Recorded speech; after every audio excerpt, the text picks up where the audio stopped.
Tonight, on The Big Story, a whopping 88 areas across the country are now under a state of calamity after massive flooding from various weather systems. But the worst may not be over, with more rains expected next week. One city in Bulacan is beating the odds when it comes to flood, using nature-based solutions and sources like bamboo. In an effort to protect campuses, the Education Department sets a safety drill next week, while a telco pitches in to block violent content online. And another fuel price hike is in the offing. How much will the increase be this time around? Good evening, I'm Ces Orenia Drilon. We begin with the damage left by the weeks-long rains from the Habagat and two typhoons that drenched Luzon. And as towns and cities try to recover, Pag-asa warns this weekend's reprieve may well be cut short. News 5's Mon Gualvez has tonight's big story. 3 weeks of torrential rains have left most of Luzon underwater. From typhoons Luis and Maymay to the enhanced Habagat, 88 cities and municipalities in Luzon are now under a state of calamity. That's as of Friday, August 21st. According to the Office of Civil Defense, this includes the entire provinces of Bataan, Bulacan, Pampanga and Cavite, where floodwaters have yet to subside. In Pampanga, the provincial government said that more than half of its barangays remain flooded, affecting nearly 1 million residents. Damage to agriculture was initially pegged at 1.4 billion pesos. In Bataan, an estimated 8,000 residents from 70 barangays evacuated due to flooding. The entire province was placed under a state of calamity on Thursday, August 20. Napakalaki po ng tubig talaga, umabot po ng 1 meter na lang lalampas na po dito sa pinaka-widening ng riprap natin. Mga per shade lang po ito, kumbaga sakit. Pero kailangan po talaga ma-riprap po ito. But aside from raging floods, the rains from Habagat have also softened the soil in the uplands. Landslides like this one occurred in Dinalupihan town. The experience has left psychological scars among the residents. Pag bumagsak ang ulan, ayun, nagkakaba na ako. Sabi ko, Lord, ito na naman.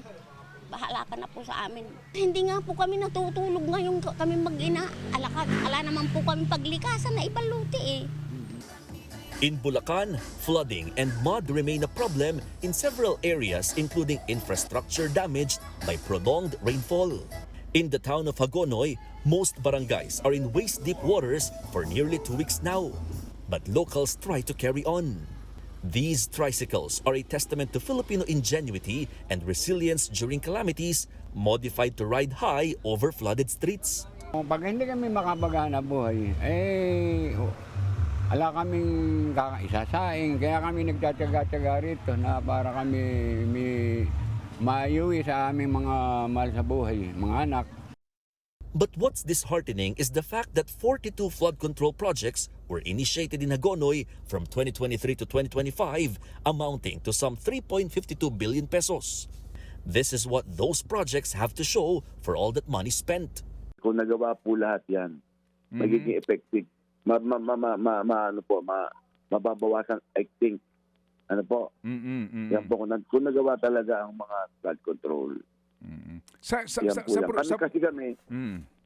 Kasi kami in the side of provincial government project, yung ginagawa po namin talaga nagdadagdag po kami ng mga irrigation, irrigation di canal. Of course, pag gumagawa po kami ng mga kalsada, lagi pong may mga kanal po yan, drainage po yan sa gilid.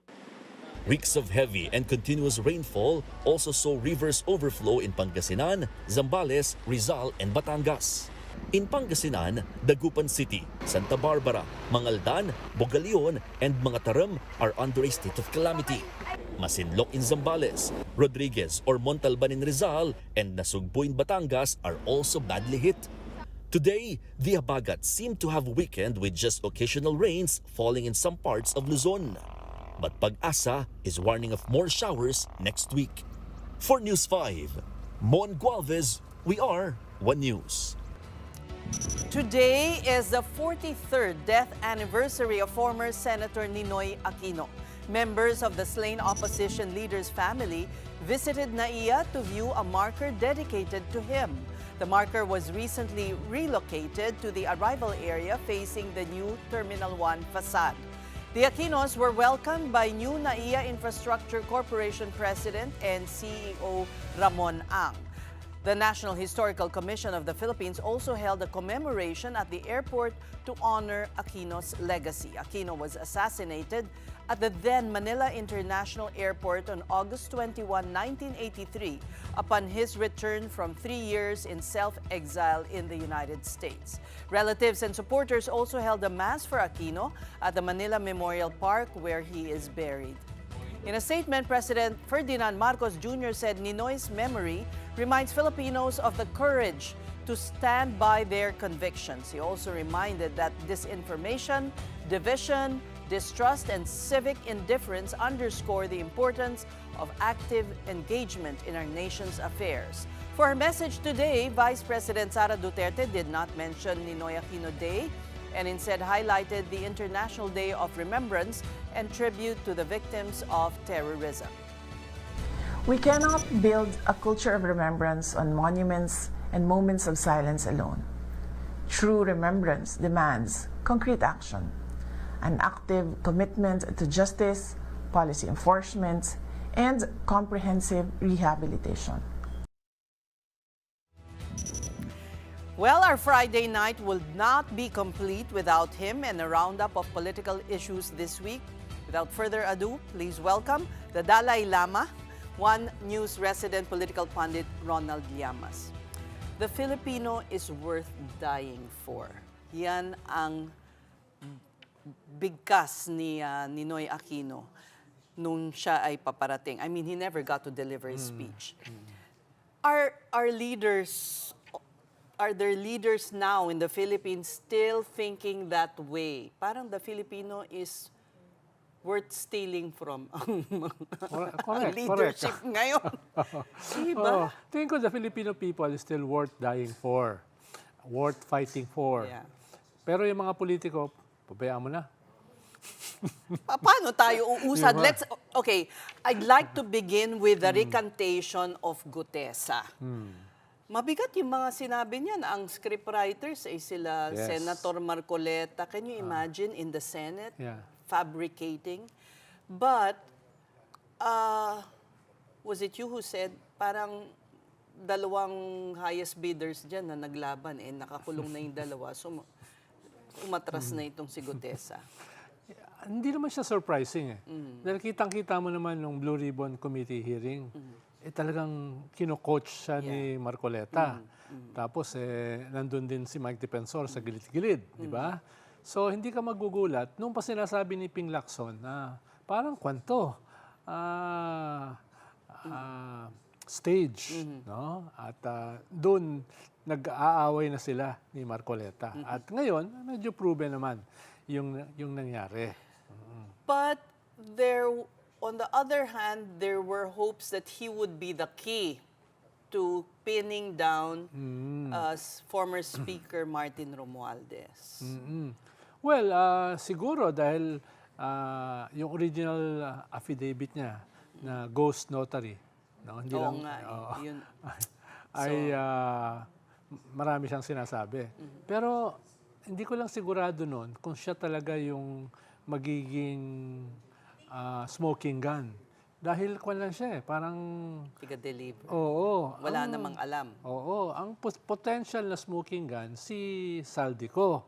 Kaso nung nag-testify siya through Zoom, na sinabi niya not a single centavo ang kanyang pinakinabangan, gumuho yung kanyang testimony. Tapos hanggang ngayon, wala naman siyang affidavit na sinusulat at wala siya rito. So, wala kang mahanap na smoking gun eh. Lalo na yung 4 na Marines daw na tetestigo ay nagbago rin ang posisyon. Well, the Ombudsman released a statement saying there are other witnesses. And also still from the, some are uniformed men. So, ibig sabihin, meron pa ring nalalabi na hindi tainted? ang problema, hindi natin alam. Ang alam natin yung 18. Doon sa 18, kumuha sila ng 8. Doon sa 8, umatras yung 4. So, baka may 4 pang natitira. Tapos, si Bonoan, allegedly, ay magsasalita Wala daw pa rin linaw, pero hindi naman siya nagsalita tungkol dito. Ang sinabi niya, yung leadership fund na nakuha ng lahat ng senador. So, again, yung pinag-usapan natin before, nasaan yung smoking gun? 4 na linggo na natin itong pinag-uusapan eh. Wala bang congressman? Don't tell me, those in the know are only Zaldico and Speaker Romualdez. I'm sure there are others. Wala pang ang congressman, contractor na nakakasuhan, di ba? No, or Oo. willing mag-witness to come clean. Kung merong mag-witness dyan, dapat may Damocles sword sa ulo. Di ba? Hindi naman mag-witness yan kung walang... Kung walang threat, kung yes. walang tinatagong, as you put it, skeletons in the closet. Yes. At yung 15 big contractors na binanggit ni BBM after ng kanyang SONA, 0.5 pa lang yung nakukulong, yung isang diskaya. Kaya nga eh. And yet, look what we experienced the past weeks. Yes. Na halos malunod na tayo sa baha. Ididikit ng mga tao yan eh. No? Nasaan yung mga nagnakaw? Tapos ito yung epekto ng pagnanakaw. At sabi nga ng ibang mga politiko ay kasalanan ng high tide at saka ng climate change. No? At ang sagot dyan ay ayuda at saka lugaw.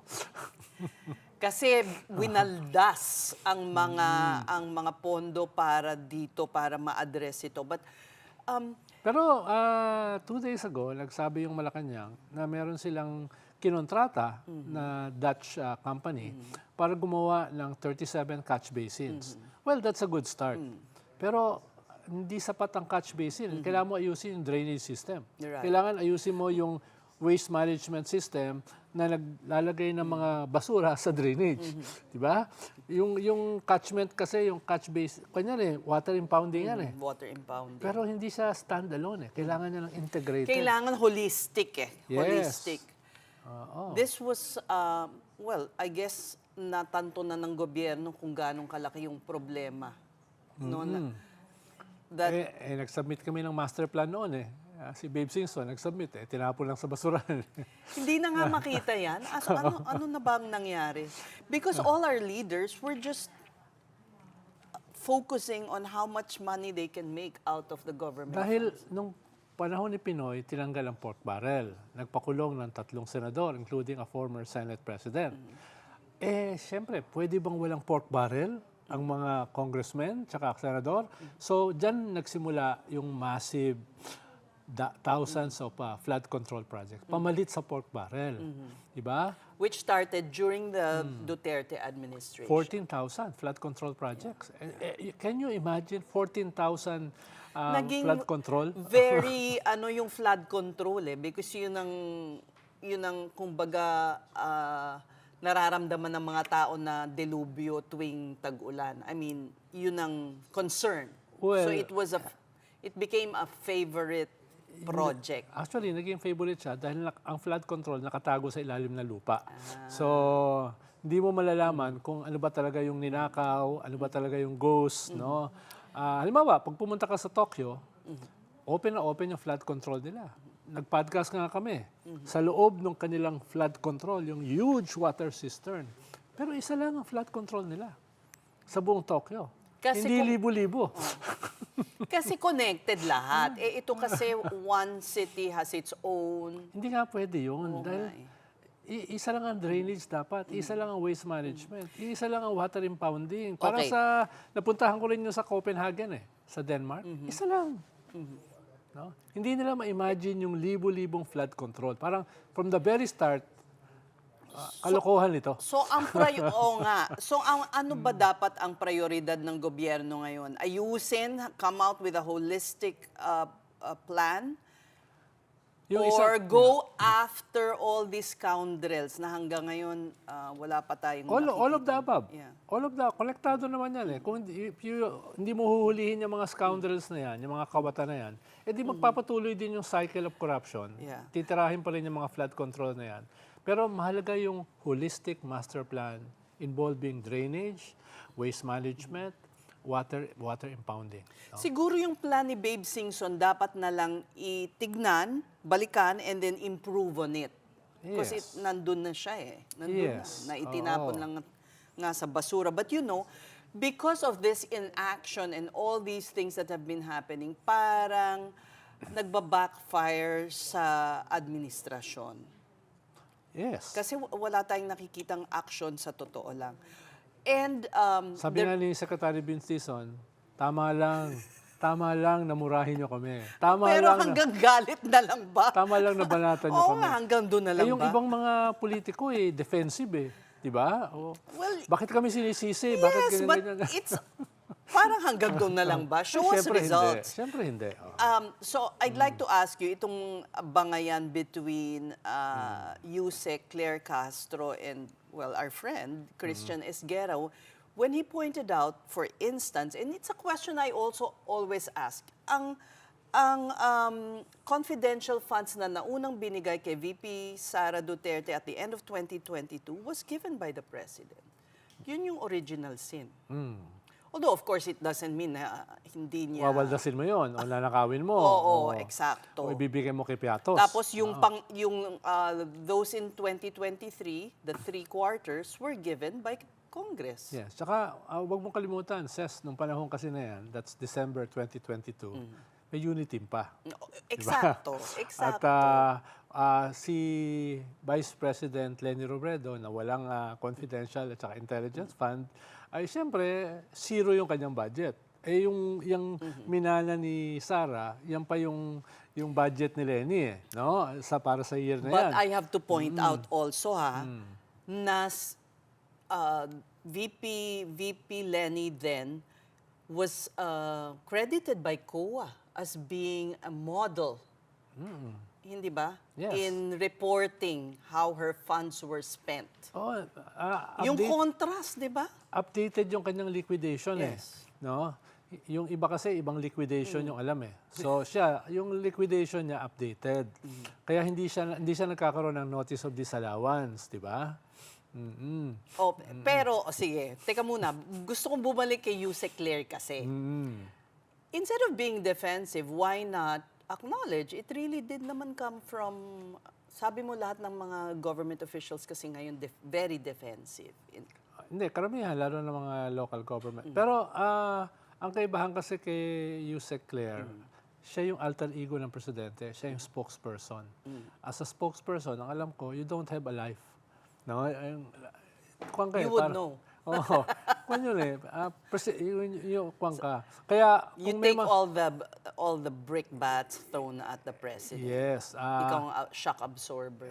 Pero in a way, dapat huwag ka masyadong sensitive dahil you represent the president.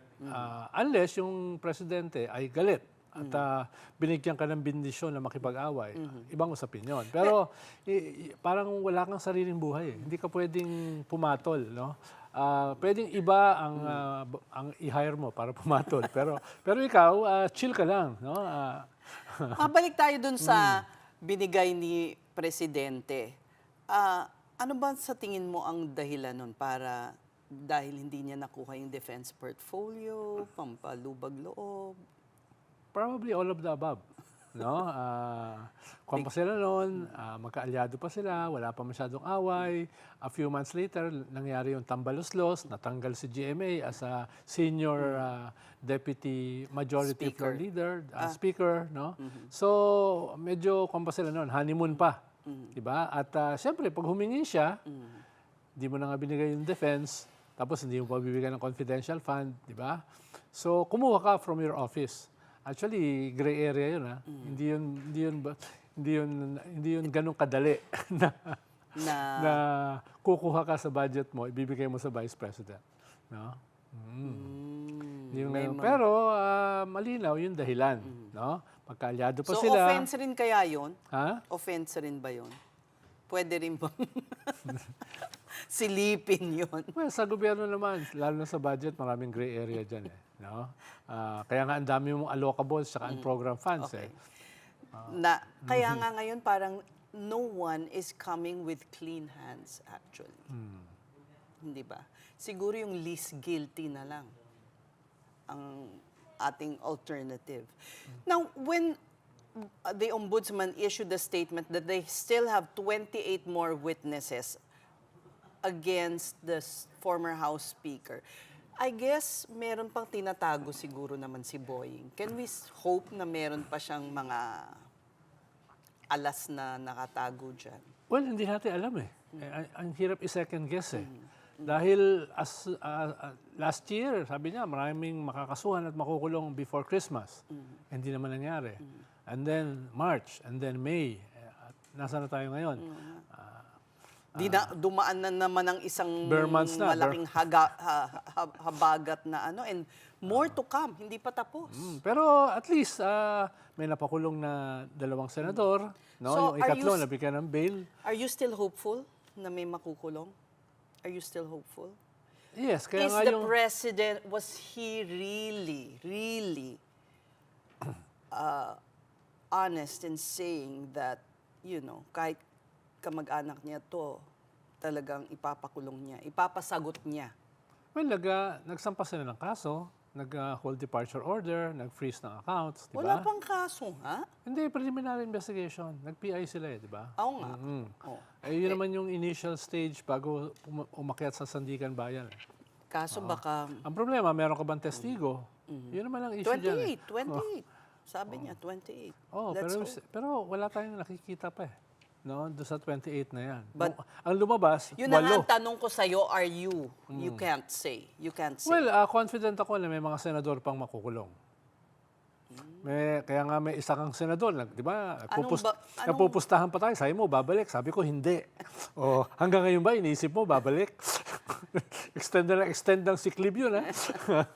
Hindi yun ang bilang, hindi yun ang makukulong dahil wala nga eh. Hindi, ibig sabihin, kasama sila. No? Meron pang 2 senador na meron ding billions ng insertions sa isang malaking syudad dito. At meron nakasama pa mga 20. Supposedly reclamation pala yung ginagawa nun. Hindi. Iba pa yun doon sa ghost projects. Iba pa yung reclamation. Bawal yun eh. So you're referring to Senator Alan Peter Cayetano, who seems to be also somewhere out there. Hindi pumapasok. Pumasok na. Pumasok na ba? Oo, pero okay. hindi sa impeachment. Yes.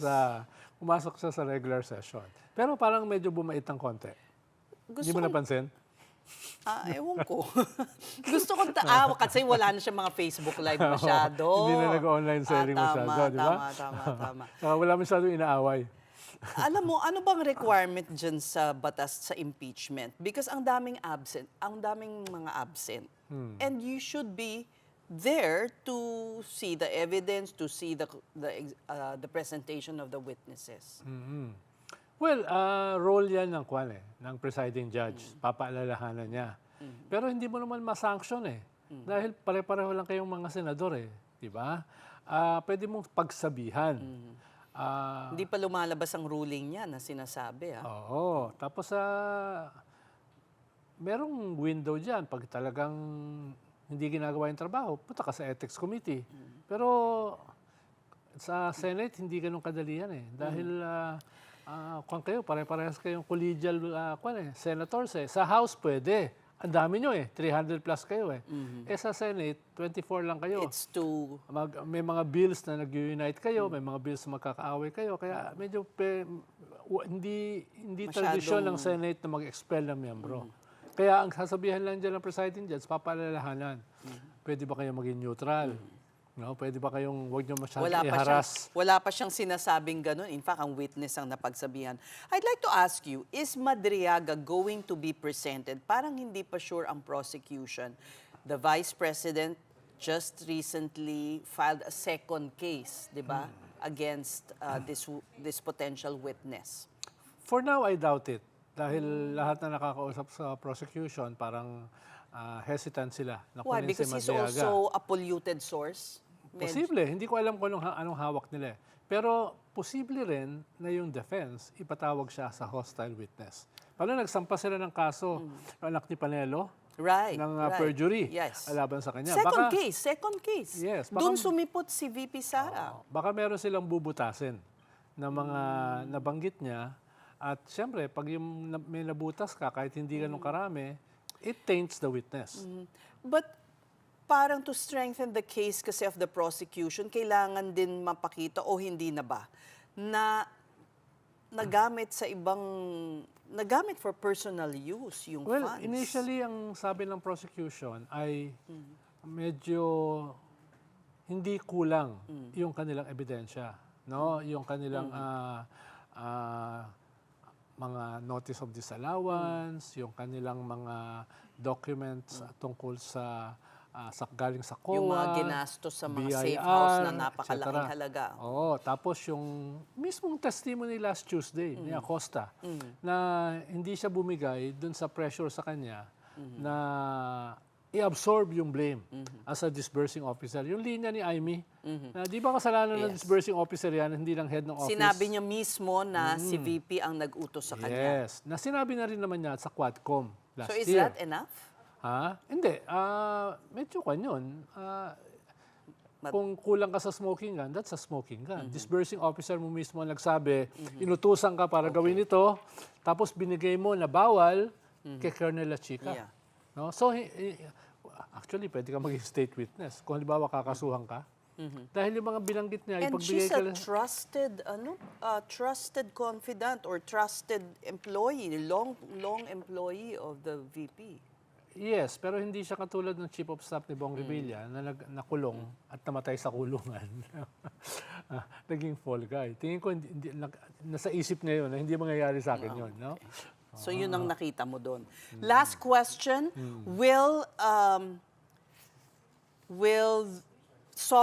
eto na lang, megapangan daw na nangyayari para ma-convict si VP Sara among those who have indicated, among her allies. Ha?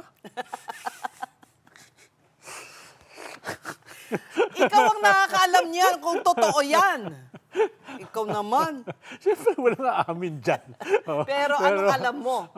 Siyempre, lahat yan meron ka dyan. May quid pro quo, may carrot and stick, di ba?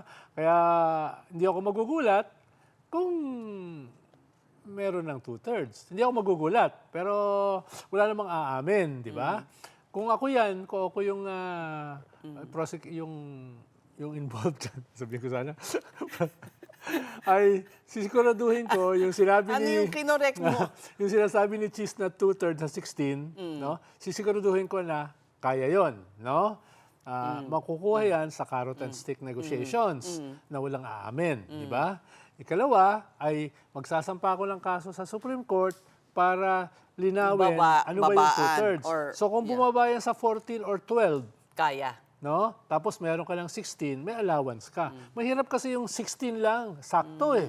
Eh kung isa bumaliktad during the voting, edi tapos. So, ganun ang, kung ako yung may kinalaman dyan, ganun ang gagawin ko. So, ano nga naririnig mo? Ha? Anong naririnig mo? Yun na nga. Ano ba yung sinabi ko gumagalaw. kanina? Paano kung sakali, hindi ako magugulat kung meron ng 2/3, no?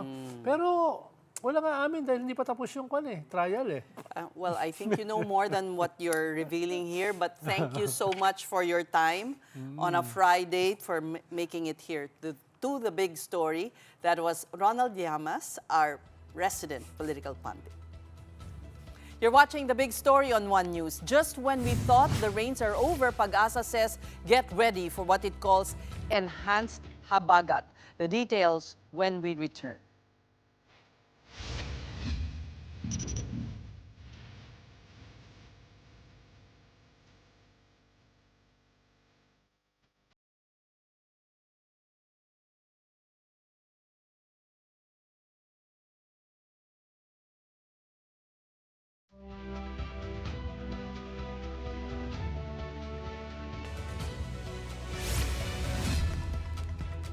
Doon po sa draft natin, meron din pong resumption.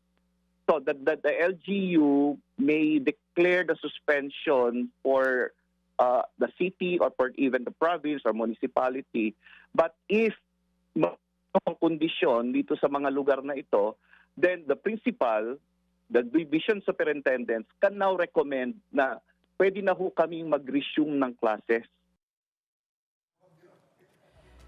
DepEd USEC Malcolm Garma there on class suspensions during typhoons or bad weather. The Education Department has submitted a draft executive order giving school heads the power to recommend cancellation of classes to local government units. Meantime, DepEd has ordered schools nationwide to hold a synchronized safety drill on August 25. This is to simulate responses to active attack incidents. Schools are expected to review security measures, evacuation routes, emergency communication procedures, and family reunification areas. The directive was issued in response to incidents of active shootings and other attacks affecting schools and communities worldwide. DepEd reminded schools that the exercise must be age-appropriate, trauma-informed, and conducted in a way that does not cause harm. Meantime, PLDT and SMART have already blocked 100 websites found to be streaming footage of school shootings and other extremely violent videos. PLDT Chief Operating Officer Butch Jimenez says this is a proactive measure on the part of the telco to protect children from harmful content. More websites are expected to be restricted as PLDT intensifies its monitoring efforts and coordination with government agencies and child protection groups. In other news, another round of fuel price hike looms next week as world oil remains expensive due to the U.S.-Iran conflict. Oil company Jetty projects diesel prices to increase by as much as 2 pesos and 25 centavos. For gasoline, the hike could be 1 peso to 1.50 per liter. This is based on 4-day trading averages for the mean of Platts Singapore and current foreign exchange rates. Aside from the Gulf War, oil prices also spiked after Ukraine attacked refineries in Russia. The Department of Energy will announce the final price adjustments Monday, August 24. Now, residents of southern Metro Manila cities like Parañaque and Las Piñas have endured flooding for years. Now they hope the national government's plan to rebuild rain detention structures could finally end their misery. This report from mobile journalist Francis Rivera.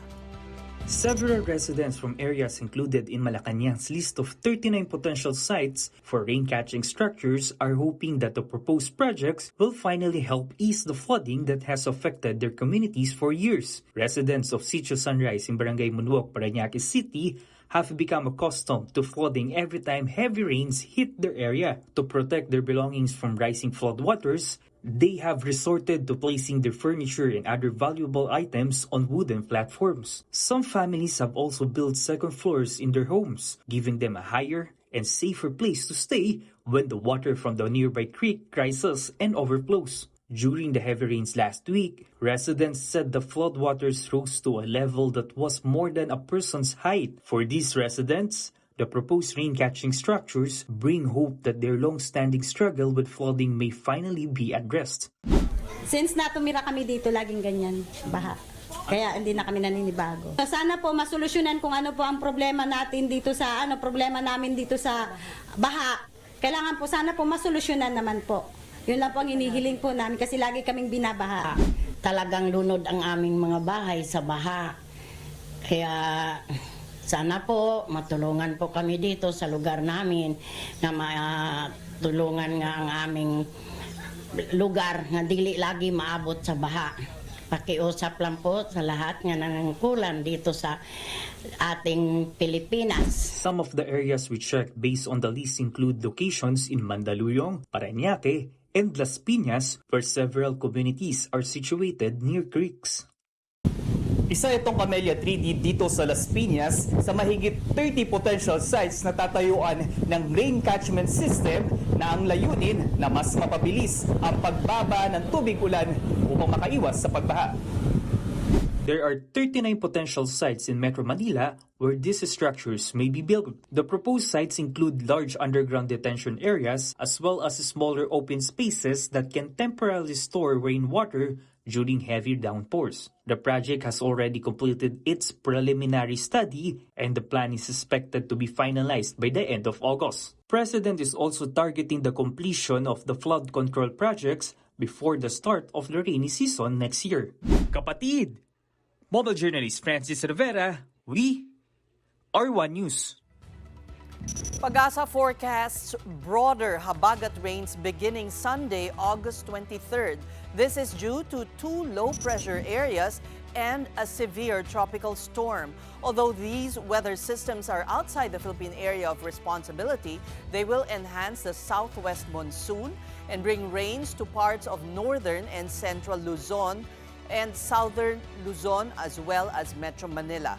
By Monday, the cyclone may enter PAR and will be called Obet. Obet will not make landfall but could cause a repeat of the heavy monsoon rains that hit Luzon last August 17. The downpour may last until Wednesday next week. This is a big story on One News. Malolos City in Bulacan has a flood control project that is nature-based. We tell you all about it when we return. Stay tuned.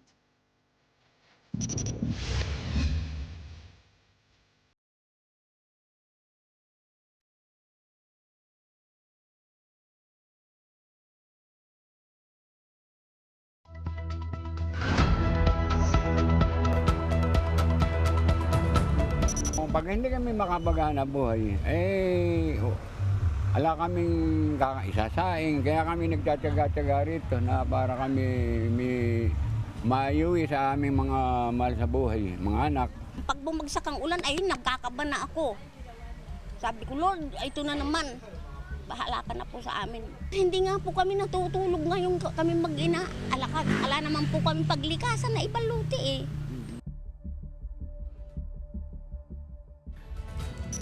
Last week, we featured a nature-based flood control project in Malolos City, Bulacan, that involves the use of coconut, oyster, and bamboo.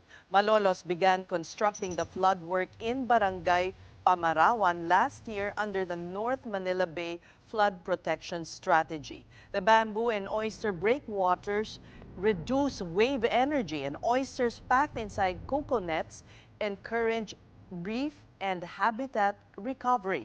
It cost the Malolos LGU 70,770 to build this, which is way cheaper than the anomalous structures in Bulacan, the epicenter of the flood control scandal. Malolos is one of several LGUs that have leaned on alternative solutions to resolve perennial flooding in the area.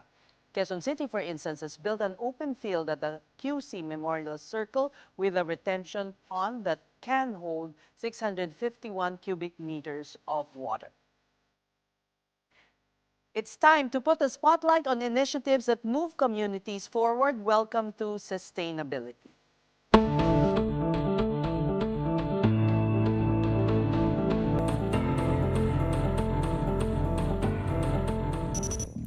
Now let's delve more into this project with the Malolos Mayor himself, Mayor Christian Natividad.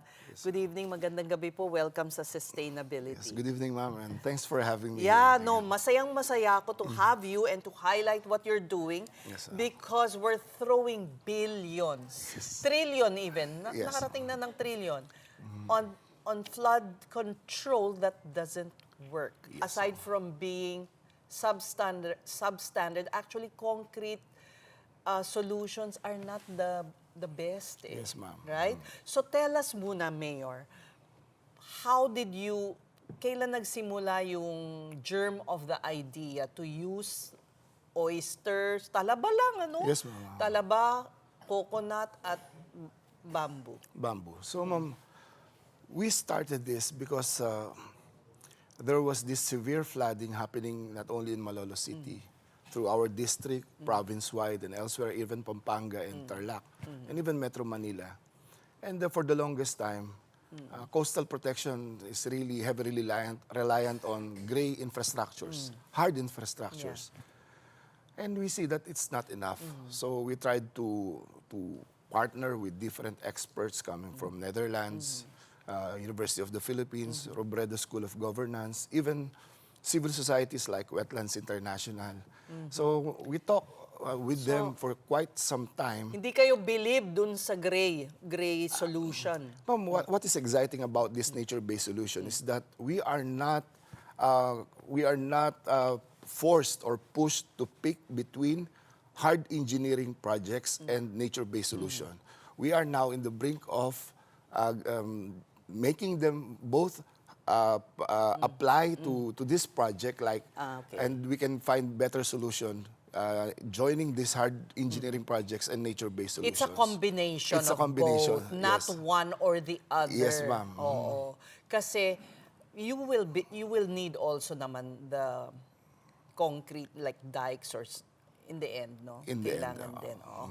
But so you approached the Netherlands. Did they give funding or just their technology or paano po ba? We are Malolo City is a part of a bigger aggregation of people looking for solutions regarding this fluvial and tidal floodings in our province. So we launched this alyansa ng mga baybaybayan sa lalawigan ng Bulacan at ng Pampanga. So we're looking for solutions. Suddenly there's this in 2018, the North Manila Bay Sustainable Development Master Plan.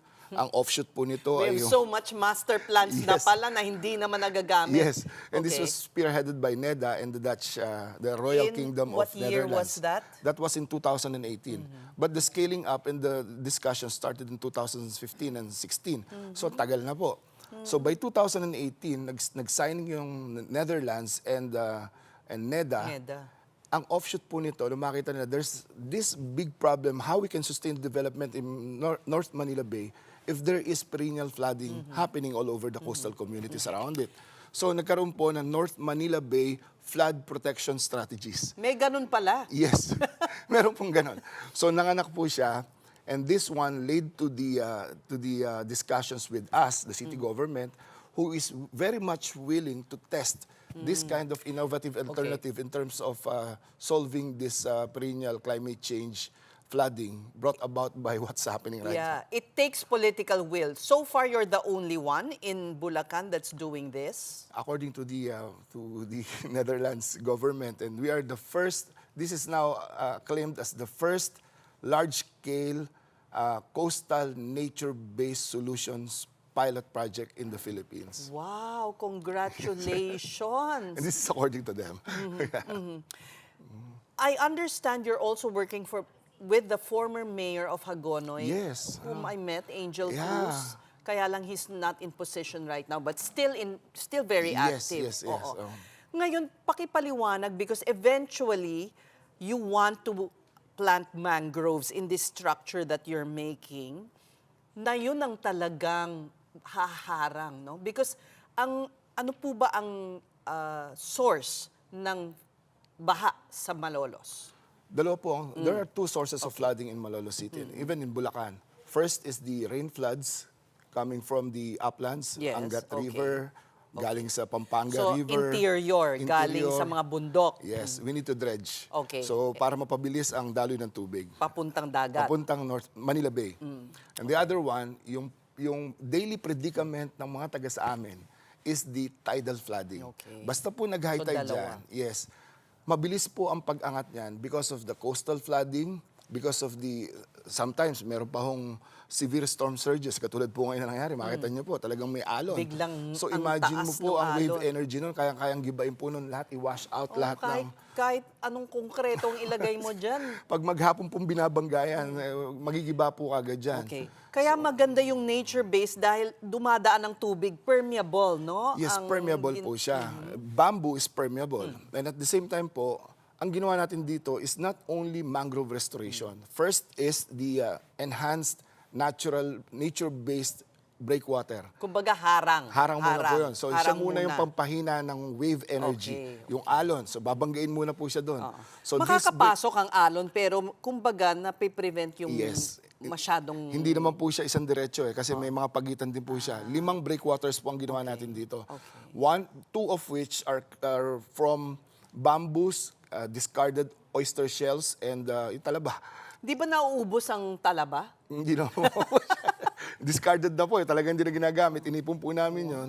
So inipon po namin to for Imagine mo. sediment trapping units. Kasama po natin. Magkano ang halaga niyan eh? Baka pupulutin nyo lang, hihingin nyo lang sa mga... Iniipon po namin doon. Tapos binibili din po namin. May talabahan po kasi doon na sitio doon sa Malolos at sa ibang lugar namin. Binibili din po namin yon. So ang mahirap kasi talaga yung transportation dahil sa gitna ng Manila Bay yan. Pagbabaon ng mga bamboos po ay isang malaking hamon na po para sa amin. Kailangan pag hindi malakas ang alon, kailangan pag low tide, doon yung ginagawa. Kagaya po ngayon. Pwede. This is one thing that is good with nature-based solutions. Nagigiba rin po siya eh. Oo nga. Dahil may mga 30 kawayan po course. yata yung nasira dahil sa lakas ng alon.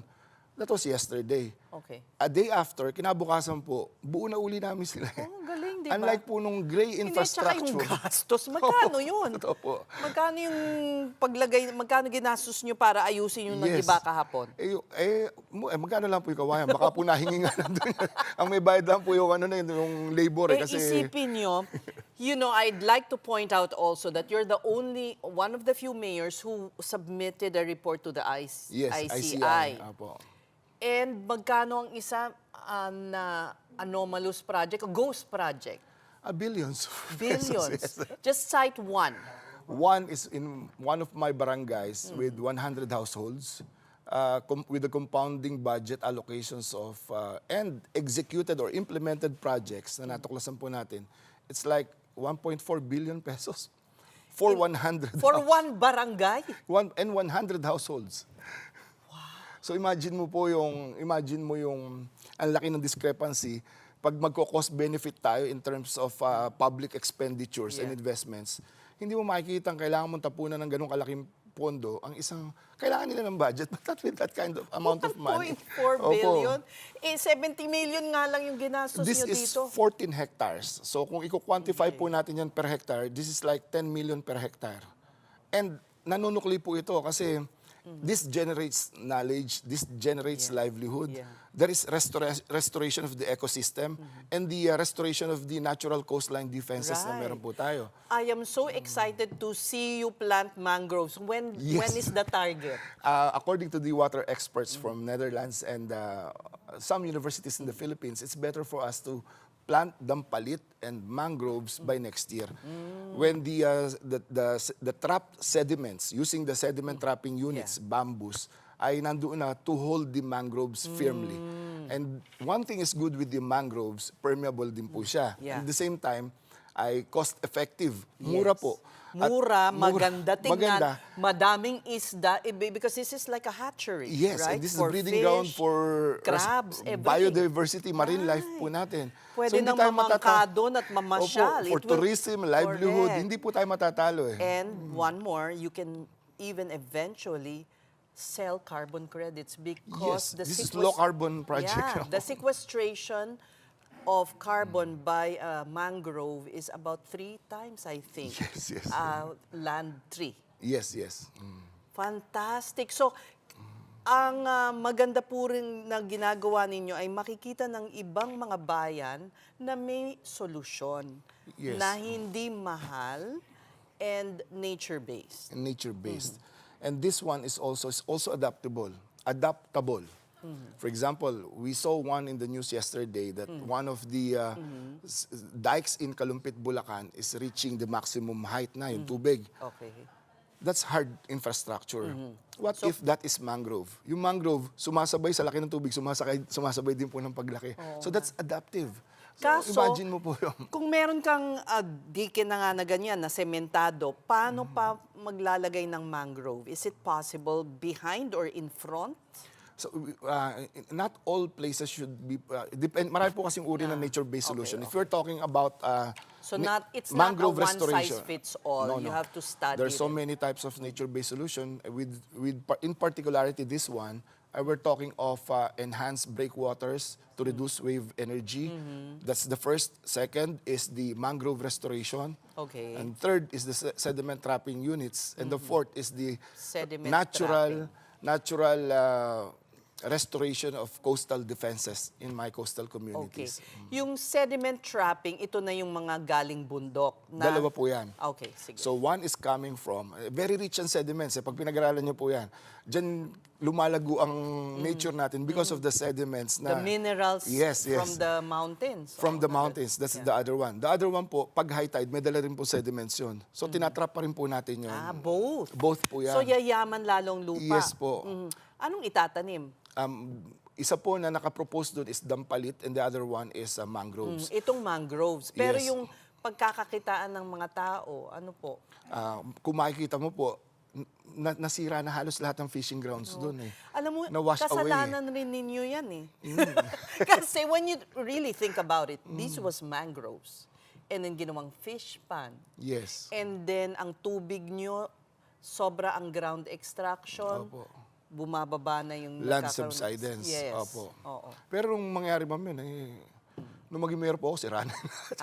Hindi ko naman sinasabi. Yung mga negosyante nung noon, I Yes. guess hindi Oo. naisip na mangyayari rin yan eventually. Opo. Oo. So, I'm also interested to learn na ang water district pala ay kumukuha pala ng groundwater. Yes, and that's now prohibited under the Water Act, if I'm Yeah, not, yeah.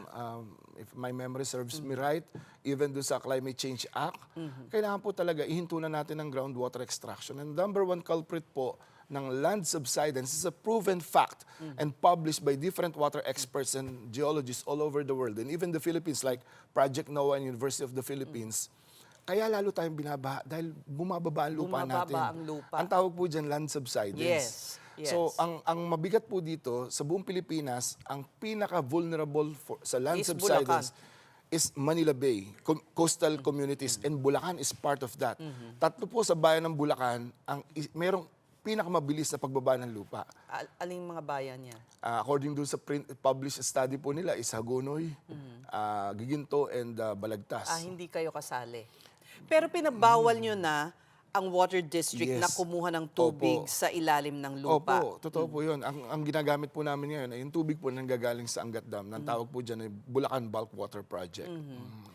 Sino po ang nagtayo naman ng Bulacan Bulk Water Project? It's the whole province? It's the whole province na ipinakipaglaban po ng probinsya ng Bulacan na magkaroon kami ng fair share doon sa tubig na nagbumula sa Angat Dam. Dapat Ang nakikinabang po ay, sorry, ang Maynila, Cavite, di ba? Oo nga. So pinampapaligo po dito, pinanghuhugas sa Galing sasakyan. sa inyo. Pero kami hindi makinabang eh. So ipinakipaglaban po yan ng mga sinaunang namuno sa amin.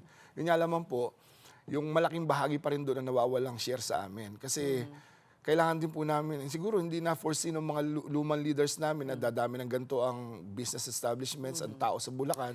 Ipinahiram nila yung water rights namin sa Maynila. Dapat bumawi tayo ng konti doon na mawala na kami ng problema So sa tubig. ngayon nangyayari na yan. Opo. Pero I am also interested to ask you what you told me earlier na nagkakaroon pala ng dredging dun mismo sa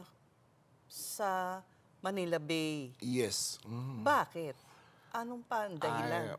Hindi naman po government yung naghukay minsan doon. So, private? medyo private. Pero kinukuha yung buhangin doon? Maybe they are thinking that it will help ease out the flooding I problems. see. But as I've told so many times before, na ang dredging is relative. Sometimes it's advantageous and sometimes it's disadvantageous. When is dredging advantageous? Pagka hukay natin lahat ng water tributaries natin para mapabilis ang daloy ng tubig galing sa rain floods, rainwater and uplands. Di ba? Kailangan makarating kaagad sa Manila Bay. Kailangan yung daloy ng tubig Yes, mapabilis. Kailan po siya disadvantageous? Okay, kailan? Pag hinukay mo yung bunganga ng Manila Bay at pinalalim mo, ano po ang resulta nun? Alon po ang kapalit nun. Yan po lalong lumalakas. At alam po yan ng mga mangingisda sa Bulacan. Ba't ginagawa? Hindi. Kinontra na nga ho namin. At least ngayon po, medyo informed na po sila. Hininto na po nila yun. Maybe this is a government agency, private sector. Okay. I don't know what's their Whoever it affiliation. is, Yes, ma'am. But ang sabi ko ayaw nga, nyo ma'am, lang sigurong pangalanan. I don't know yun kung Okay. paano silang kapartner nila doon. All right. But they're doing this supposedly to help. Maybe, yes, ma'am. And they think this is the solution. But totohanan po, even with good intentions, pagka hindi tayo aware ng konti doon sa repercussions nito, we should also talk to the locals. Kasi yung indigenous knowledge, yung ancient knowledge na meron sila, napaka-importante po nun sa mga gantong uri ng proyekto. Hindi po natin dapat iniisang tabi yun. We do not fight nature. Yes, You live with nature. We work with nature, and we do not want to work against nature. And this is the primordial function of the nature-based solution. We are looking for protection with nature, and we will not do some protection against nature. Great. So, moving forward, anong sinasabi ng mga kapitbahay ninyong mga bayan, syudad? Nagagandahan ba sila? Are they naiengganyo ba sila? And even, I hope the DNR or other national agencies will see what you're doing. Nasa NEDA na pala yung planong yan. Hindi pa, well, it's not NEDA anymore, DepDev. DepDev, yeah. So, Ma'am, at least now, when they saw the idea as a pinalabas sa TV kasi ma'am. Simon and other... Simon Gualvez. Medyo nagka-idea na sila kasi ma'am talaga, napakahirap ipaliwanag because there is, sabihin na natin... Kailangan may proof of concept no? Kasi ma'am talagang nag-take kami ng risk dito kasi wala pang gantong nakikita. Buti may 70 million ng bayan ng Malolos. Marami po tayo. Nakatabi naman po yun Willing tayong gumastos. Basta innovative alternative for coastal protection po natin. Na ngayon po at least, unang napansin nga po ito, hindi pa dito sa Pilipinas Sa Singapore pa ho, sa International Water Week. Naging point of discussion po ito. Kasama ko po doon ang nag-imbita sa akin ay ang Royal Kingdom of Netherlands with Haskonings, with everybody else there, with Mysenro, Emil Cruz, and banggitin ko na yung malaki hirap sa akin dito, si Mr. Rebarter. Talagang kasama ko po dito, day in, day out, na pinaghihirapan po namin ipakita to. Makita po ito sa Singapore, unti-unti pong nakilala to dito sa Pilipinas hanggang makita nga po ni Mon Gualvez. Hindi naman namin pinapublish na pinapakita na kailangan magmalaki kayo kasi para tularan kayo, di ba? Hindi kami mahilig sa mga ganong-gano kahit nga po dun sa amin. Pero po, laking bagay po na napansin ninyo, bigla po ngayon tong nag-quantum leap From hindi maintindihan ngayon, ang dami ng at least the intention to learn from this nature-based solution ay halos sunod-sunod po ang tawag sa amin. Very good because you cannot plant mangroves right away. Kailangan meron din siyang pagkakapitan ng ugat niya. At meron din pong uri ng mangroves na dapat tinatanim. Dahil meron din pong mangroves na invasive. Of course. Dapat meron yung endemic. Saan galing yung mga invasive na yan? Yung iba po kasi nakita lang tanim lang tanim. Palakpakan sila pag nakapagtanim ng mangroves, pero hindi po nila alam, lumalayo po yung mga marine life dun So, kailangan po magtanong din tayo sa mga experts kung anong uri ng mangroves ay tatanim natin. If it is not kasi endemic to us, ayaw ng mga hayop. Hindi mo mangingitlog dyan yung mga lapu-lapu. Correct! Okay. Well, Mayor, panghuling salita na lang at overtime na pala. Kasi masyado akong excited sa inyong solusyon. Ano pong maibabahagi niyong pang-parting shot sa mga kababayan niyo or mga kapwa niyo, Mayor, na ngayon ay binapatikos ng kanilang mga constituents? Ma'am Ces, salamat po for this opportunity, and this is a big opportunity for us to share this technology, the nature-based solution, of which we are planning to make Malolos not only as a test bed for innovative solutions involving nature-based solutions, but also we're open for sharing it with fellow local government units. The knowledge, the experience, and even our international partners, we're willing to share them. And let us not forget that the Philippines, this is not only for Malolos, for Bulacan, we are all surrounded by islands of coastal. We have a very long coastline. We are an archipelago. Yes. If we can build this green embankments all over the Philippines with a restored ecosystem, Philippines will be full of hope, and Philippines will have a bright day ahead of us if we will work together with these nature-based solutions. Thank you, Mayor. So inspiring. That was Malolos City Mayor Christian Natividad telling us about green embankments. Now, those are the big stories this week. I'm Ces Orenia Drilon. Kapatid, we are One News, your side all the time. Good night and have a restful weekend, everyone.